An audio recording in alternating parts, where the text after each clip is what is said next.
Muy buenas, bienvenidos aquí a la onda local de Andalucía. Desde Radio Casares, La Botica cuida de su salud.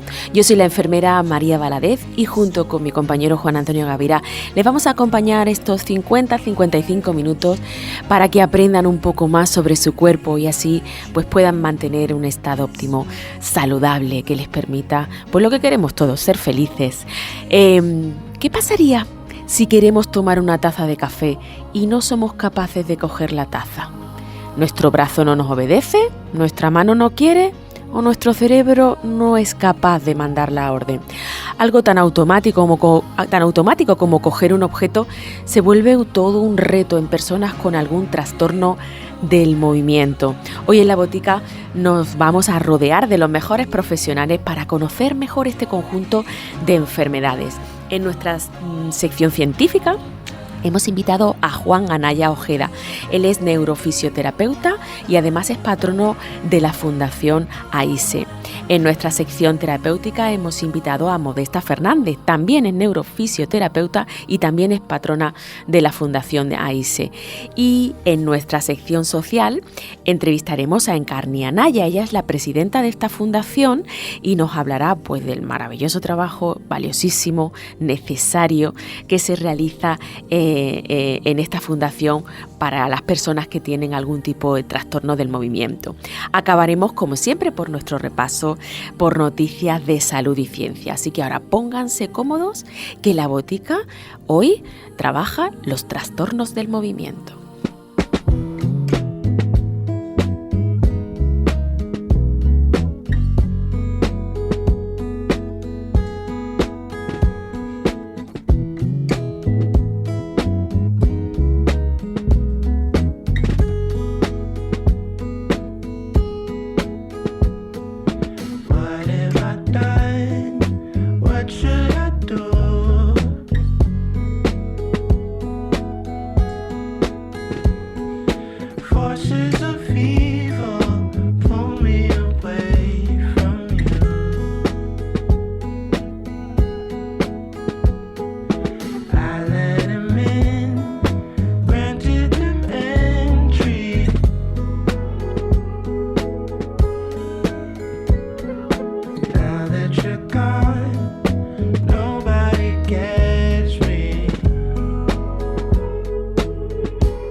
La presión está baja. Gasto cardíaco insuficiente. Necesita transfusión urgente. La presión está baja. Matías cero negativo. Dona sangre. Paciente estabilizado. Se prosigue. ¿Donas o abandonas? Dona en tu centro de transfusión o en la unidad móvil.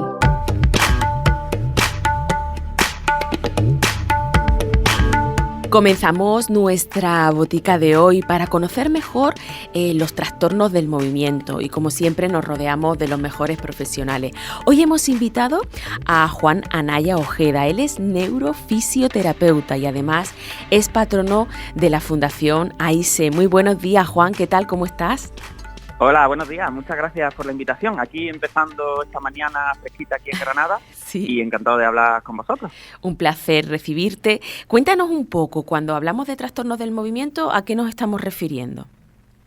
Mira, en neurofisioterapia principalmente, que es a lo que yo me dedico, cuando hablamos de trastornos del movimiento, hablamos de cualquier enfermedad que normalmente suele ser neurológica, es decir, suele afectar al sistema nervioso, tanto central como periférico, y que va a generar una alteración de la capacidad de movimiento de la persona, ¿no? Entendiendo como la capacidad de movimiento, pues su capacidad, por ejemplo, para reclutar musculatura, ¿no? Para contraer la musculatura o para coordinar el movimiento, para conseguir que alguna parte de su cuerpo llegue al sitio al que quiere llevarla, ¿no? Como a su propio cuerpo o utilizar un útil, por ejemplo. Entonces, un grupo de enfermedades, pues, muy variado, en el que hay muchísimas enfermedades distintas y que al final tienen un impacto terrible en la autonomía y en la capacidad de independencia funcional de las personas. Entonces, pues es verdad que es un grupo muy frecuente de enfermedades y muy amplio, que podríamos estar hablando horas y horas prácticamente. ¿Hay alguna forma en la que vosotros los clasifiquéis? Sí, mira, nosotros normalmente utilizamos una clasificación, pues, que vamos a llamar un poco más clásica, en el que, bueno, pues para que la gente lo entienda, sería lo que se trata es la unidad específica de trastornos del movimiento del hospital, ¿no? Entonces, trastornos del movimiento entendemos pues todas aquellas patologías, imagínate, con ejemplos como el Parkinson, la esclerosis múltiple, es decir, enfermedades que muchas de ellas tienen curso neurodegenerativo, ¿no? Que se producen por algunas alteraciones de algunos de los circuitos cerebrales, por ejemplo, y que van a dar este tipo de alteraciones, ¿no? Pero nosotros luego, aparte de esa clasificación más clásica, también manejamos otro tipo de enfermedades que son, pues, lo que llamamos sobrevenidas, ¿no? Que son enfermedades que se producen en un momento determinado por una lesión específica, pues como puede ser un ictus, ¿no? El antiguo ACV, ¿no? Que se llamaba, y que también, pues, van a provocar esos trastornos del movimiento.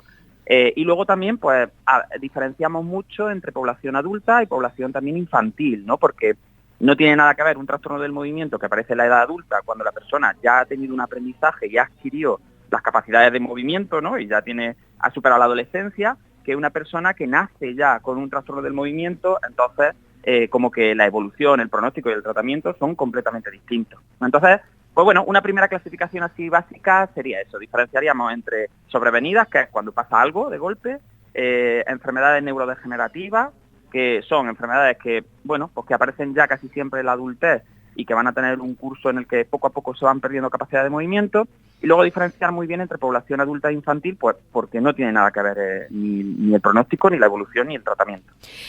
¿Qué te parece si nos centramos en las infantiles, que las conocemos menos y además, sí, al no haber adquirido el patrón de movimiento, imagino yo que tenéis que hacérselo ver o crearles los profesionales ese patrón de movimiento, ¿no?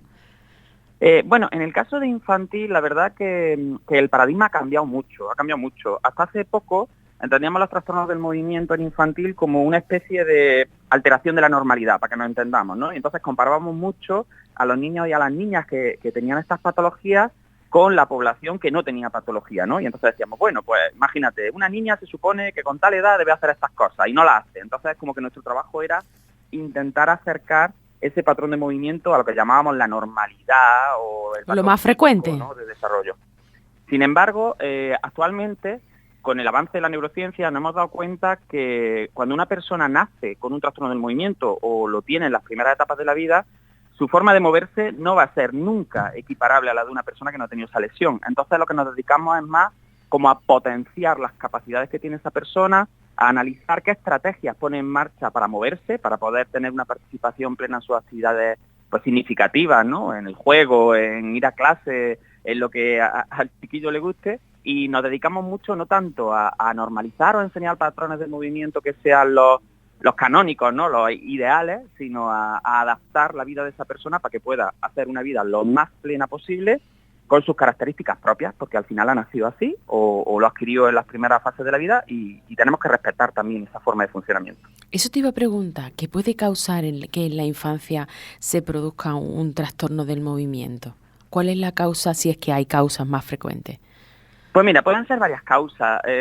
La causa más frecuente de una alteración del movimiento en general en la infancia es la parálisis cerebral infantil, ¿no? Que la parálisis cerebral infantil al final no deja de ser una alteración en el desarrollo normalmente del sistema nervioso central, principalmente cerebral, ¿no? Que se produce justo antes, durante o después del parto, ¿no? O en las primeras etapas de la vida. Entonces, ese sistema nervioso sufre un daño, normalmente un daño vascular, ¿no? Pues porque falta sangre, porque hay una hemorragia, por el tipo que sea, ¿no? Y entonces esa persona pues nace ya con un sistema nervioso que es distinto, que está lesionado de alguna manera. Ese sería el grupo como más numeroso. Y luego tenemos los trastornos del movimiento puramente infantiles, en los que también hay muchas enfermedades neurodegenerativas que por desgracia también se expresan y se desarrollan durante la infancia, los primeros años de vida o incluso antes de la adolescencia, y que bueno, y que muchas de ellas pues pueden tener un pronóstico muy negativo y pueden impactar brutalmente en la capacidad que tiene ese niño, esa niña para moverse, ¿no? De hecho, hay enfermedades que, pues bueno, se me ocurre, por ejemplo, la atrofia medular espinal o distintas distrofias, ¿no? Enfermedades neuromusculares en las que la criaturica pues va perdiendo poco a poco la capacidad de moverse, ¿no? Entonces, esos trastornos, la verdad, que en el caso de población infantil tienen un impacto muy fuerte, muchos de ellos son neurodegenerativos y requieren una atención, pues, muy, muy profesional, muy seria, y con una carga de trabajo importante si queremos, pues bueno, que la persona pueda disfrutar de sus actividades significativas todo lo posible. Juan, ¿cómo se dan cuenta los padres de que algo no va bien en el movimiento de sus hijos? ¿Cuáles son esos signos que nos deben alertar?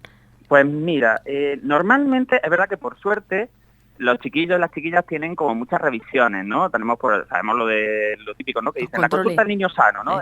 Entonces es verdad que la gran mayoría de estas patologías se detectan en chequeos rutinarios, ¿no? En chequeos rutinarios que se hacen, pues bueno, principalmente en el primer año de vida, pues conforme el niño o la niña van yendo al pediatra, etcétera. Pero sí es cierto que hay algunas banderas rojas o hay algunos signos que tenemos que ver básicamente y que nos tienen como que poner la mosca detrás de la oreja, como decimos nosotros, ¿no? Por ejemplo, pues niños que se mueven menos de lo habitual, que están como más blanditos, que tienen como una falta de interés en el movimiento, una falta de interés en la participación activa, ¿no?, del movimiento. O al contrario, niños que, por ejemplo, tú ves que tiene una parte del cuerpo que ellos quieren moverse o quieren hacer algo, pero vemos que esa parte del cuerpo o no les responde o tiene un tono muscular alterado, es decir, una parte del cuerpo que está más apretada de la cuenta, o que le falta fuerza, es decir, principalmente casi siempre van a ser signos en los que nosotros observamos que la chiquilla o el chiquillo quieren moverse, pero su cuerpo no les responde. Entonces se suelen quejar de eso incluso, o suelen adquirir como conductas en las que tú ves que lo está haciendo como más difícil, intentando compensar ese déficit físico, ¿no? Entonces al final los signos principales van por ahí, van en esa detección de que por algún problema específico hay alguna parte del cuerpo que no acompaña en el movimiento. Y entonces como que tiene que establecerse alguna estrategia distinta. Pues imagínate, un chiquillo que no se puede levantar, no se puede poner de pie porque le falta reclutamiento o fuerza en las piernas, pues vemos que necesita las manos y necesita agarrarse, y si no se agarra y se empuja con las manos, no se pone de pie, ¿no? Entonces ese tipo de estrategias, las que vemos como que se está compensando algo, son las que nos tienen que poner bajo alerta y siempre pues consultarlo con el médico y decir, mira, tengo esta duda, y es mejor, yo siempre digo que es mejor consultar y que el médico nos tranquilice, si hay que tranquilizarnos, que quedarnos con la cosa. ¿Vosotros tenéis algún tipo de prueba que os ayude a diagnosticar? Porque me imagino que, aparte ya de que todos los cerebros son únicos e irrepetibles, me imagino que en este tipo de trastornos estamos hablando de lo mismo. Un mismo trastorno no es igual en un pequeño que en otro. Entonces, ¿vosotros utilizáis algún tipo, tipo de escalas o alguna prueba de imagen o manipulativa para poder acotar más qué es lo que está pasando en ese en el movimiento? caso de neurología, pues es el médico el que hace todo el estudio, y de hecho es el médico el único que puede diagnosticar cualquier patología, y eso sí quiero que la gente lo tenga muy en cuenta, ¿no? Porque hay muchos profesionales, sobre todo en trastornos más del desarrollo, ¿no? Pues las displasias del desarrollo o en trastornos de lateralidad, etcétera, etcétera, pues hay muchos profesionales, sean fisioterapeutas, terapeutas ocupacionales, en fin, me da igual, como que tienden como a diagnosticar así un poco de pasillo las cosas, ¿no? A pasar a escala y a decirle a los padres, uy, yo creo que tu niño podría tener no sé cuánto, ¿no? Entonces quiero dejar muy claro que siempre tiene que ser el profesional de neurología, el facultativo responsable, el neuropediatra en este caso, el que haga el diagnóstico. Y se van a apoyar en muchísimas pruebas. Ellos tienen un arsenal de pruebas bastante potente, desde pruebas de neuroimagen, ¿no? Para localizar una lesión en el cerebro que pueda estar en algún sitio específico y generar una clínica. Tienen pruebas genéticas, pues para ver si el niño o la niña tienen algún tipo de predisponente genético o incluso por una enfermedad puramente genética, ¿no? Que sepamos que si es que tiene este perfil genético va a desarrollar la enfermedad. Y luego hay pues muchas pruebas clínicas, hay pruebas de neurofisiología para ver si los músculos están reclutando o no están reclutando, hay pruebas de sensibilidad, hay, pues en fin, muchísimas pruebas, como puede ser, imagínate, pues un electroencefalograma, por ejemplo, que es una prueba no invasiva de neurofisiología y que nos ayuda a saber pues cómo funciona ese sistema nervioso. Una vez que el médico ha hecho el diagnóstico, entonces, por ejemplo, en mi caso como neurofisioterapeuta, pues ya entramos al tratamiento. Y ahí ya tenemos también distintas escalas que nos ayudan a analizar cómo es el desarrollo de esa persona, ¿no? Entonces, pues ya ahí entramos en capacidades como manipulación, puesta en pie, pues caminar, saltar, interaccionar con distintos tipos de objetos. Y luego también incluimos la parte cognitiva, ¿no? Porque es interesante que en este tipo de trastornos del movimiento normalmente no es el movimiento únicamente lo que se ve afectado, sino que tenemos también trastornos cognitivos que tratan en neuropsicología, trastornos del lenguaje que se tratan desde logopedia, es decir, se requiere un equipo de profesionales, cada uno con su medida de evaluación y sus estrategias terapéuticas, pues para poder afrontar estas enfermedades, que ninguna de ellas es simple, ninguna de ellas tiene una solución básica y fácil, y requieren pues, mucho estudio para poder dar un abordaje que sea serio y competente. Claro, son tratamientos muy individualizados, ¿no? Totalmente. El tratamiento, es decir, cualquier persona que diga yo tengo una esclerosis múltiple o yo nací con parálisis cerebral infantil, al final eso es como una etiqueta que abarca un montón de lo que nosotros llamamos fenotipos, es decir, de formas de expresión de la enfermedad. Entonces no es lo mismo que yo tenga, por ejemplo, si hablamos del adulto, una esclerosis múltiple y que las placas afecten a ciertas áreas que afecten a otras. Entonces, dentro de la misma enfermedad, pues puedo tener personas que me cursen con un problema visual y de coordinación de las manos y otras personas que no se puedan levantar de la silla y otras personas que tengan además un trastorno de memoria o de velocidad de procesamiento. Entonces, en neurociencia y en trastornos del movimiento, eso sí hay que dejárselo claro a la gente, cada persona es única, cada caso es único. Entonces, aunque yo me meta en Google y busque el nombre de la enfermedad, tengo que entender que cada enfermedad tiene 1000 caras distintas, 1000 presentaciones distintas y que requiere una evaluación totalmente individualizada. Aquí no sirven las recetas para todo el mundo porque el sistema nervioso es muy complejo y entonces, dependiendo de dónde asientan las lesiones, dependiendo de la progresión, dependiendo de los factores de riesgo, dependiendo de la edad del paciente, de la ocupación previa, del nivel de formación, es decir, dependiendo de muchísimos factores, el tratamiento y la evolución son totalmente distintos. Decimos siempre que en neurociencia n igual a 1, es decir, cada paciente es único y la muestra que tenemos es un paciente. Partimos siempre de uno. Bonitas palabras para terminar. Muchísimas gracias, Juan Anaya Ojeda, neurofisioterapeuta, patrono de la Fundación AISE, por este ratito y por esta información tan valiosa. Hasta pronto. Gracias de verdad. Cuando queráis, pues estamos en contacto. Mil gracias. Hasta pronto. Un abrazo. Muchas gracias.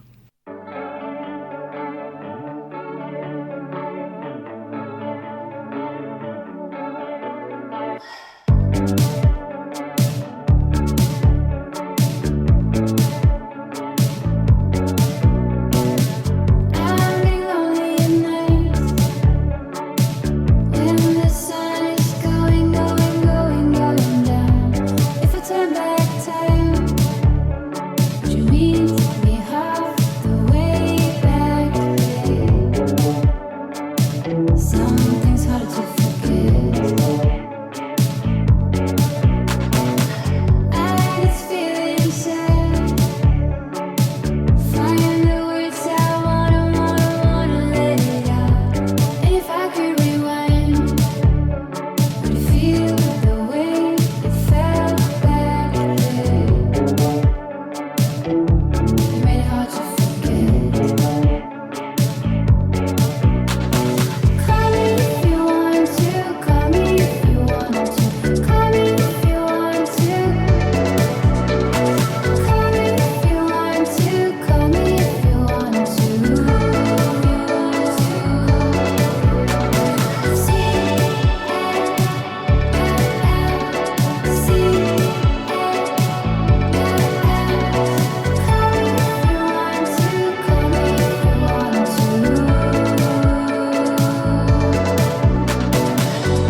Este gesto tan simple influye en tu salud más de lo que piensas.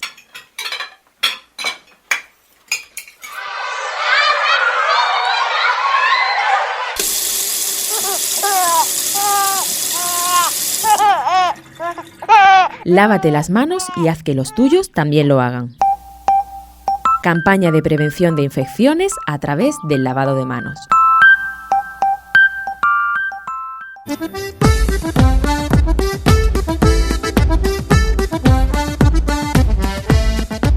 Y continuamos en la onda local de Andalucía desde Radio Casares, abordando hoy los trastornos del movimiento, y lo vamos a hacer ahora desde una visión más terapéutica en esta sección de terapia que nos acompaña cada semana y en la que hemos invitado a Modesta Fernández. Ella es neurofisioterapeuta y además también patrona de la Fundación AISE. Muy buenas, ¿qué tal, Modesta? Bienvenida a La Botica.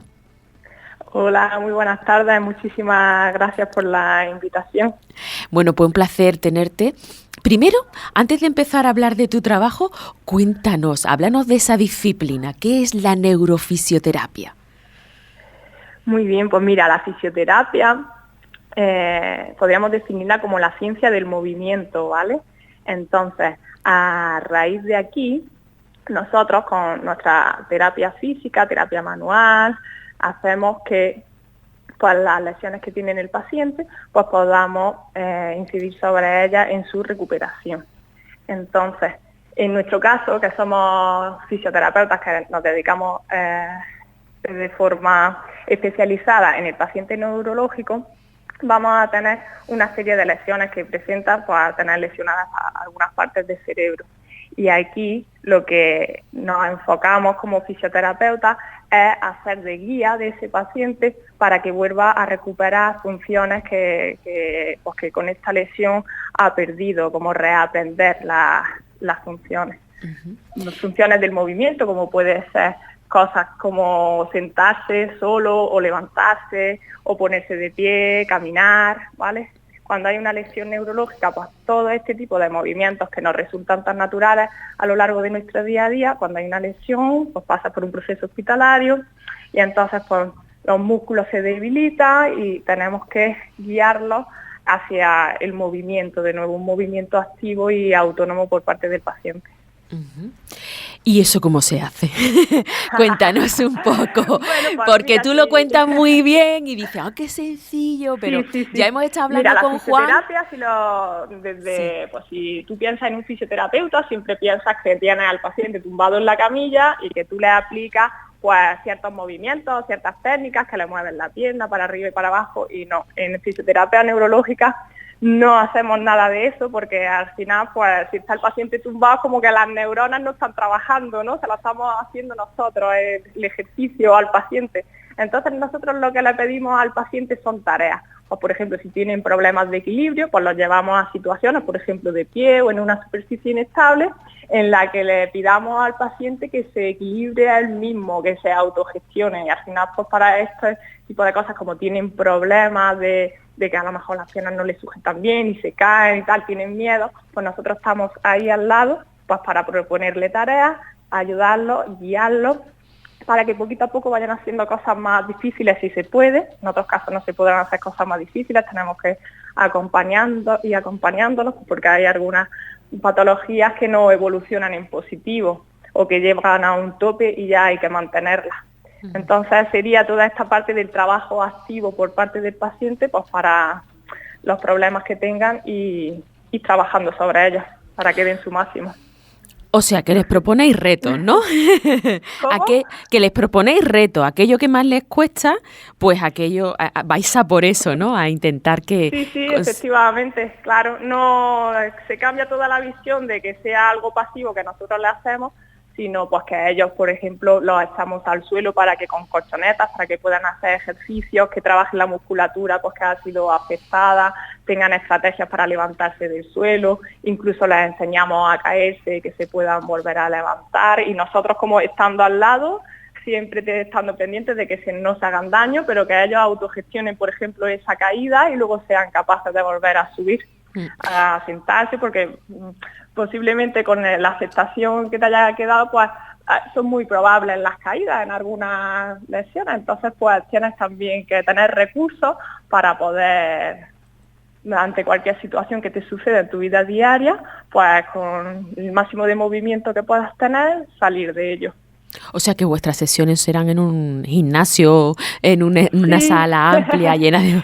Sí, nosotros tenemos una sala muy grande con todas las camillas así abiertas, y tenemos camillas, tenemos colchonetas por el suelo, tenemos como máquinas como la elíptica, o también usamos pesas, mucha variedad de ejercicios. Al final la imaginación es la que te hace utilizar los elementos que hay en el entorno para poder sacar el máximo de los pacientes, y cada uno trabaja con los objetivos de cada persona. Eso es lo que estamos hablando a lo largo del programa, que los tratamientos son muy individualizados. No hay dos personas con la misma enfermedad y sin embargo tienen diferente clínica o maneras de abordaje, ¿no? Ahí entra mucho la motivación, ¿no? Sí, efectivamente. Al final trabajamos de uno a uno prácticamente, porque cada persona requiere pues de unas características específicas. Hay a lo mejor pacientes que son más dependientes y que a lo mejor no podemos incorporarlos a caminar de nuevo, pues porque han perdido la función en las piernas, en ambas piernas o solo en una pierna.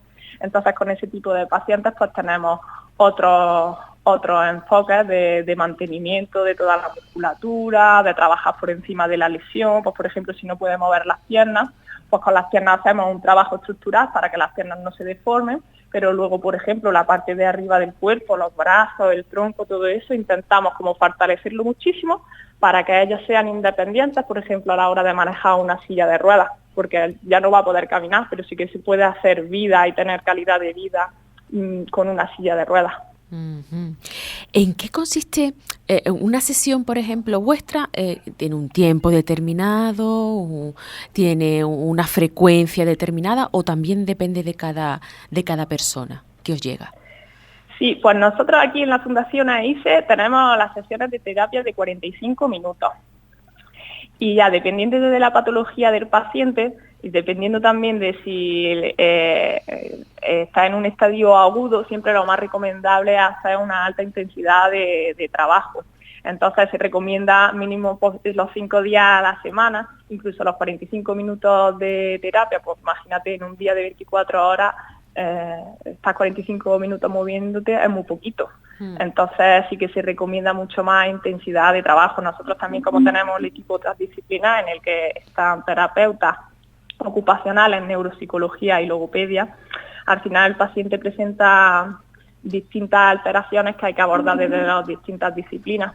Y por ejemplo, pues vienen a hacer fisioterapia, luego hacen terapia ocupacional, luego hacen neuropsicología, y así es como que tienen una mayor cantidad de tratamiento en el día. Y si es viable, también podemos hacer sesiones dobles de fisioterapia. Esto al final lo decide también la familia por los recursos económicos que tenga y la disponibilidad que tenga para traer a su familiar o él mismo para venir al centro, pero nosotros siempre hacemos una recomendación pues clínica, para que al final cuanto más mejor. Si por ejemplo una persona sana quiere ir al gimnasio y se quiere poner fuerte, no puede ir solo un día a la semana, tiene que tener una constancia y un mantenimiento para que haya resultados. Claro. ¿Y le mandáis trabajo a casa? ¿Deberes? ¿Hay deberes? El trabajo que tienen que hacer en casa es vivir. Al final, cada vez que tú haces una tarea o sales a la calle, al final ya estás trabajando, ya estás poniendo el cuerpo y la mente a funcionar. Entonces yo soy más de la escuela de en casa tú tienes, pues si tienes chiquillos, jugar con los niños, si tienes que hacer tareas de la casa, hacerlas, y no centrarte solo en terapia, porque porque al final hay muchas veces que no puedes recuperar, por ejemplo, el movimiento de una mano. Entonces no puedes estar centrado en hasta que no se mueva la mano no voy a hacer esto, porque es que si no puedes es que no hagas nada en la vida. Entonces tienes que empezar a hacer cosas, aunque sea compensando con el lado que tienes sano, para que al final la participación y la calidad de vida es nuestro objetivo común de todo el equipo transdisciplinar. Modesta, ¿y qué papel juegan las nuevas tecnologías en la neurofisioterapia? ¿Tienen cabida? Sí que hay tecnología, se utiliza la realidad virtual. Nosotros somos mucho más de trabajar con el entorno y la tarea, porque al final pues incluso ya trabajar en clínica, dentro de la clínica, es como un trabajo de laboratorio, porque no estás trabajando en su propio entorno, con su propia cama, para levantarse de su cama, o en las calles donde él pasea.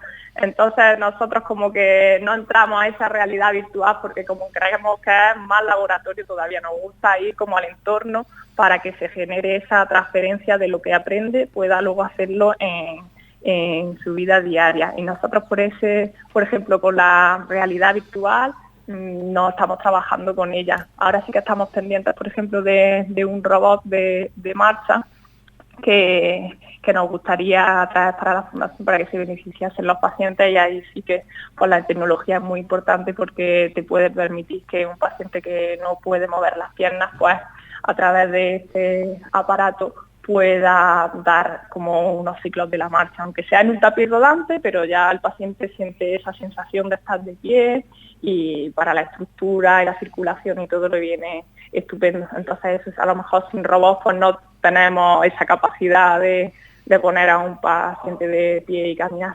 Uh-huh. A lo mejor ahí también la terapia acuática ayuda. No sé si hay posibilidades cerca de vosotros de hacer terapia acuática.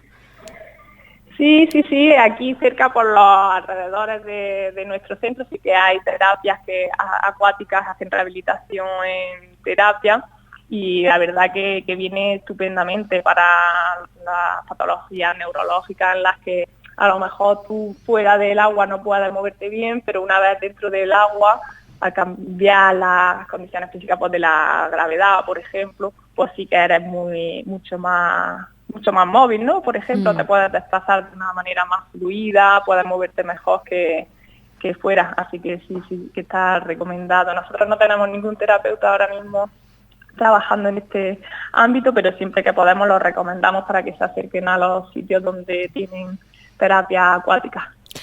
Pues muchísimas gracias, Modesta Fernández, neurofisioterapeuta y patrona de la Fundación AISE, por este ratito aquí en la botica, y enhorabuena por ese gran trabajo que se realiza desde vuestro centro. Muchísimas gracias también a la labor que hacéis. Hasta pronto. Hasta luego.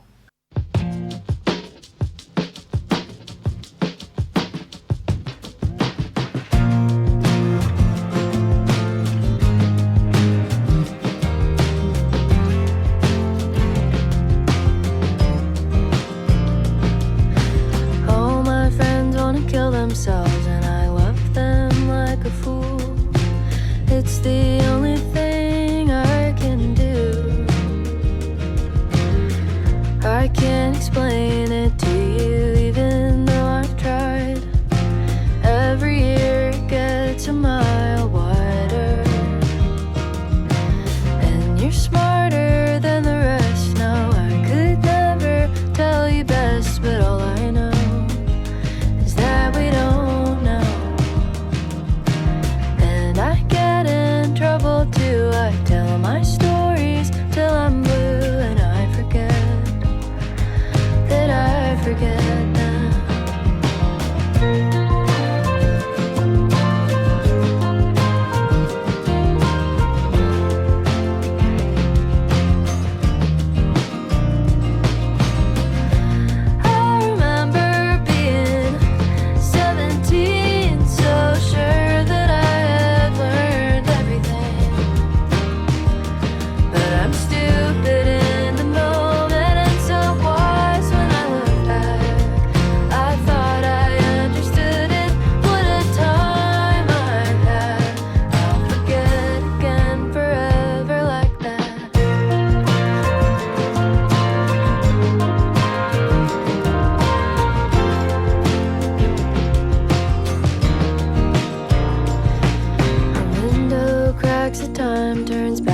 Step into the room.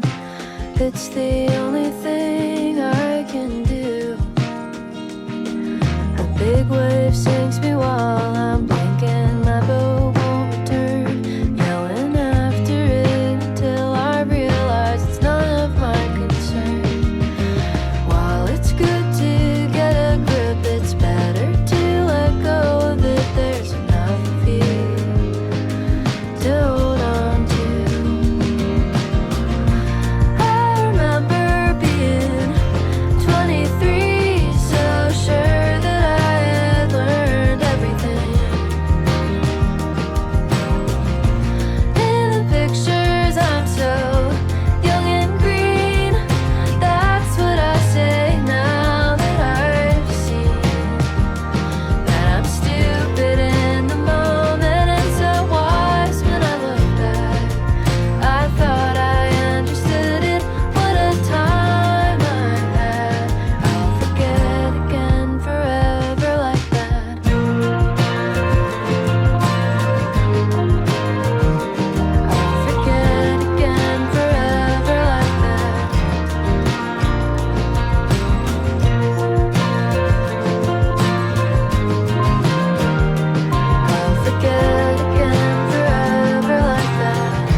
Los alimentos ecológicos combinan la tradición, el equilibrio con la naturaleza y el uso de los últimos avances técnicos para conseguir productos altamente nutritivos, de fácil asimilación por nuestro organismo y de incomparable sabor natural. Busca el logotipo de la hoja de estrellas sobre el sello verde en su etiquetado y apuesta por la agricultura ecológica local. Invierte en salud convirtiendo tu dieta en tu mejor botiquín. Consejo saludable de la botica. Más vale poquito y bueno.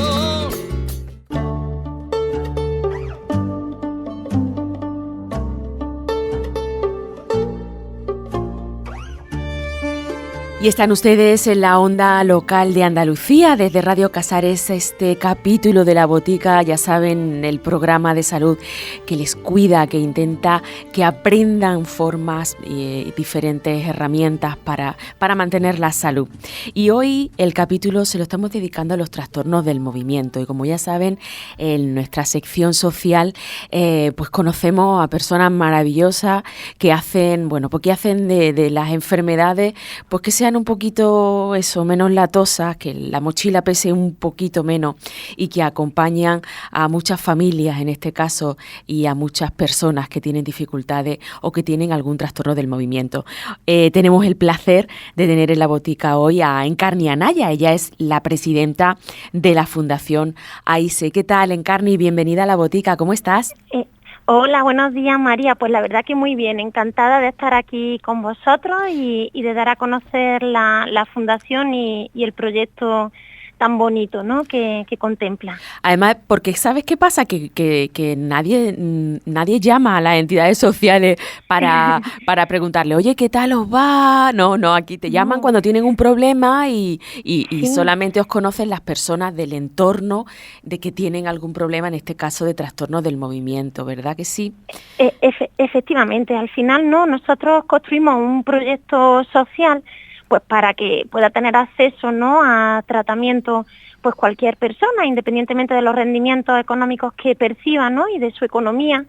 Y es verdad que al final pues estos tipos de proyectos no reciben la publicidad, ¿no?, o llegan a la misma cantidad de personas, ¿no?, pues que otro tipo de entidades que a lo mejor pues no pueden ofrecer este tratamiento, ¿no?, a personas con bajos recursos. Así que, de nuevo, gracias por darnos esta oportunidad de llegar a personas y que nos puedan conocer.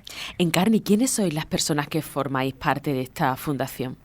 Bueno, en principio, la fundación actualmente está contemplada por 18 trabajadores, ¿no? Hay un patronato, que es el que está dándolo todo en la fundación, el que se encarga de que el día a día de la fundación tenga una utilidad para todos los usuarios, que hay personas que que están más malitas que otras y entonces pues todas, sin mediar ningún tipo de condición económica, pues reciban su tratamiento, ¿no? Entonces, en principio, tenemos a neurofisioterapeutas, que en Granada tenemos a 6, en Úbeda, porque la fundación también tiene un centro en la provincia de Jaén, en Úbeda, hay 2, luego logopedas tenemos 2 también, neuropsicología, también contamos con 2 compañeras, terapeutas ocupacionales, hay otros 3 compañeros, y bueno, también tenemos un servicio de bienestar, que lo integra también otro compañero fisioterapeuta y bueno, yo. Así que la verdad que estamos un gran equipo multidisciplinar. Sobre todo con mucha vocación, ¿no?, de ayudar y de que, bueno, que al final las personas que tienen un problema, ¿no?, con algún tipo de afectación neurológica, pues reciban el tratamiento que se merecen. Es que al final en la pública el problema que tenemos es que los tratamientos son bastante cortos y sí, no cubre la necesidad, ¿no? Son muy cortitos y es verdad que a veces pues los usuarios están esperando, ¿no?, el tratamiento de la pública como si fuese la solución, ¿no?, y lo que fuesen a arreglarle o a darle mejor calidad de vida. Y al final, bueno, pues sí, reciben un tratamiento muy cortito, al final se les da el alta muy pronto y necesitan continuar, ¿no? Porque al final estos tratamientos, la mayoría de veces, son tratamientos intensivos, se necesitan sesiones prácticamente diarias y si no cada 2-3 días, tienen que estar viniendo. Y bueno, y además de manera privada, intentamos Encarni, darle acceso. Encarni, de manera privada son tratamientos muy costosos. Estamos hablando, hemos conocido a lo largo del Sí, programa, es muy costoso, además un tratamiento muy especializado el que damos aquí. individualizado. Aquí, ya te digo, las sesiones de fisioterapia en cualquier centro privado podrían costar de 50 euros más de lo que cuestan aquí, ¿no? Aquí al final prácticamente lo único que estamos cobrando es el coste del profesional que da el servicio y el poquito margen que queda de diferencia pues para pagar luz, agua y para nuestro sistema de ayuda, que la Fundación también tiene un sistema de ayuda para lo que decimos, ¿no? Para los pacientes que no tienen acceso por medio de recursos a tratamientos, pues que puedan costeárselo, ¿no? Entonces la Fundación tiene un programa pues para ayudarles. Oye, ¿y de dónde conseguís financiación? ¿Tenéis alguna ayuda, no sé, de vuestra Diputación o de la Junta? Prácticamente todo lo que conseguimos es de actividades que organizamos los trabajadores de la Fundación. Madre mía. Actividades benéficas. Ahora el día 2 de noviembre hemos organizado una comida benéfica. Todo lo recaudado, ¿no? Irá dirigido pues para ayuda a los usuarios. Y luego también contamos con mecenas, con donantes que cada uno dona la cantidad que puede, ¿no? Tenemos personas que nos donan 1 euro al mes, ¿no? Pero es que claro, ese euro hace mucho, ¿no? Cuando se junta con otras cantidades. Y bueno, pues al final, aunque las donaciones que recibimos son pequeñitas, pues nos ayudan mucho también para poder dar estas ayudas. ¿Toda vuestra función y actividad es asistencial o también tenéis formación? Bueno, también tenemos una parte muy importante de formación. Actualmente la Fundación dirige e imparte directamente casi todo lo hacen los compañeros de aquí, un máster de neurofisioterapia de la Universidad Pablo de Olavide. Y luego también pues tenemos compañeros, en concreto Juan Anaya da muchísima formación, ¿no?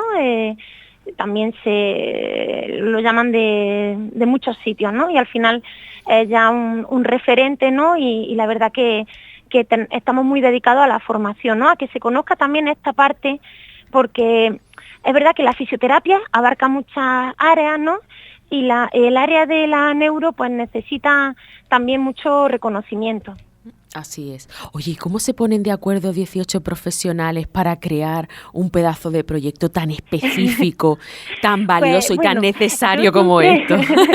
Yo siempre lo digo, esto viene de que Juan Anaya, patrono de aquí de la Fundación y neurofisioterapeuta, y mi compañera Inmaculada Vico, terapeuta ocupacional, que actualmente está trabajando en el centro de Úbeda, estaban en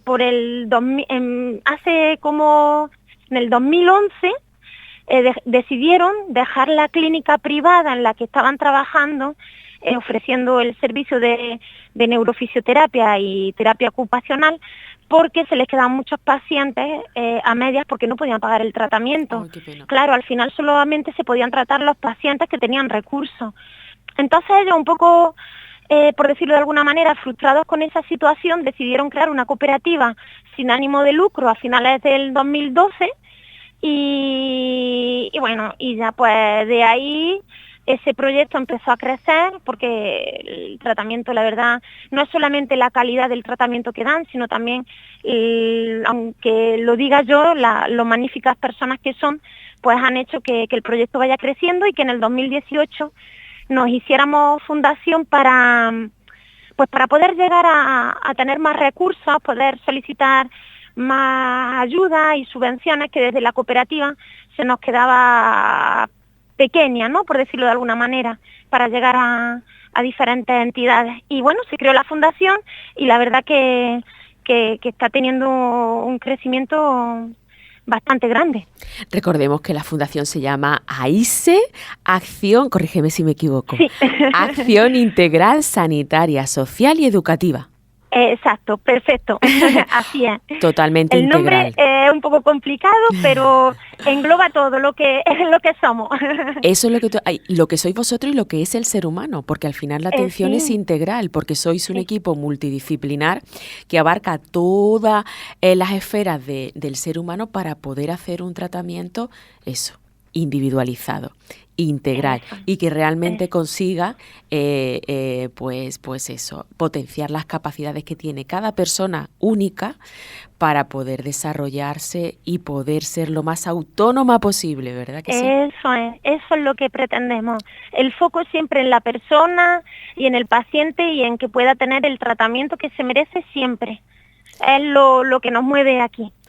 Pues me encanta esta sección porque al final siempre conocemos a grandes colectivos que detrás hay grandes personas. Qué pena que no salgáis en los medios siempre, esta sección social y sobre todo en Andalucía, donde hay tantísima generosidad, tantísimas buenas personas que desde entidades sociales hacen que la cara amarga de la vida de otras pues sea un poquito menos amarga, sea un poquito más dulce y eso, desde mi propia experiencia, eso crea adicción, porque Sí. ver cómo puedes ayudar desde tu pequeña parcela en tu entorno, poner ese granito de arena para que la vida de otra persona sea un poquito mejor, eso es impagable, ¿verdad que sí?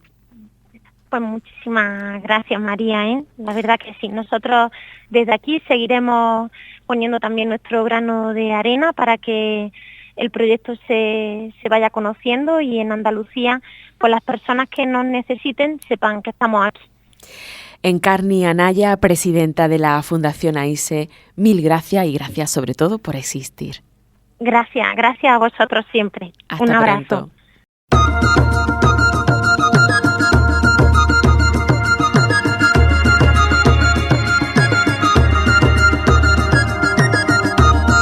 Damos paso ahora a las noticias de salud y ciencia. Descubren biomarcadores que anticipan la diabetes tipo 2 hasta en 7 años antes del diagnóstico. Unos científicos han identificado 2 compuestos presentes en la sangre que podrían actuar como predictores muy precoces del desarrollo de la diabetes tipo 2 en personas aparentemente sanas. Estos compuestos son ácidos grasos de cadena corta producidos por la fermentación de fibra dietética en el intestino. Nueva vía potencial para adelgazar, haciendo que el metabolismo genere más calor corporal. La grasa marrón es conocida por su capacidad de usar la energía de los alimentos para generar calor, lo que ayuda al cuerpo humano a mantenerse caliente en ambientes con temperaturas muy bajas. En cambio, la grasa blanca se limita a almacenar calorías. Dicho de modo simple, la grasa blanca puede conducir a acumular kilos de más y la marrón no. Ante el auge del sobrepeso y la obesidad en buena parte de la población de las naciones industrializadas, encontrar modos de promover en el cuerpo la grasa marrón en detrimento de la blanca se perfila como una vía prometedora para adelgazar de manera eficaz y con poco o ningún esfuerzo por parte de la persona. Unos científicos han demostrado una nueva forma en que la grasa marrón puede acelerar el metabolismo del cuerpo, consumiendo más combustible celular y produciendo calor extra, mejorando así la salud metabólica cuando hay demasiado combustible almacenado en forma de grasa y kilos de más. Descifran un receptor cerebral clave en la epilepsia y la esquizofrenia. Un equipo internacional de científicos ha conseguido desentrañar la estructura de un receptor cerebral clave en enfermedades neurológicas como la epilepsia y la esquizofrenia. En el estudio, estos científicos han descifrado la estructura y funcionamiento de un receptor cerebral y han comprobado mediante criomicroscopía y electrónica y simulaciones computacionales cómo este receptor adopta una arquitectura única entre unos determinados receptores, con sus dominios extracelulares acoplados como un interruptor molecular que permite la señalización cerebral rápida. Y por último, un modo de reforzar un tratamiento contra el cáncer de piel. Este estudio demuestra que combinar la terapia fotodinámica con 2 medicamentos ya aprobados para otros usos clínicos favorece una mejor respuesta de las células tumorales al tratamiento. La terapia fotodinámica es un procedimiento no invasivo que consiste en aplicar una sustancia que vuelve sensibles a las células del tumor y luego exponer la zona a una luz de una longitud de onda específica. Esta luz activa la sustancia aplicada sobre la piel, provocando una reacción que destruye las células tumorales. Este tratamiento es muy valorado porque preserva mejor la apariencia estética de la piel, aunque puede verse limitado cuando el tumor desarrolla mecanismos de resistencia que unos investigadores han identificado esas causas principales de la resistencia.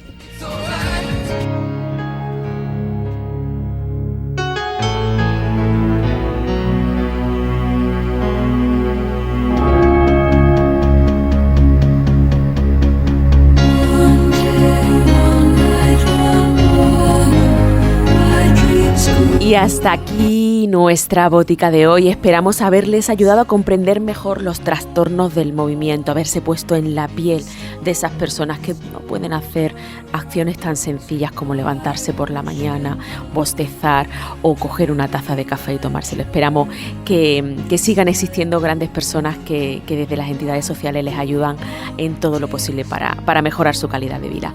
Recuerden, les espero aquí en la Onda Local de Andalucía, en Radio Casares, la próxima semana. Hasta entonces, por favor, cuídense mucho.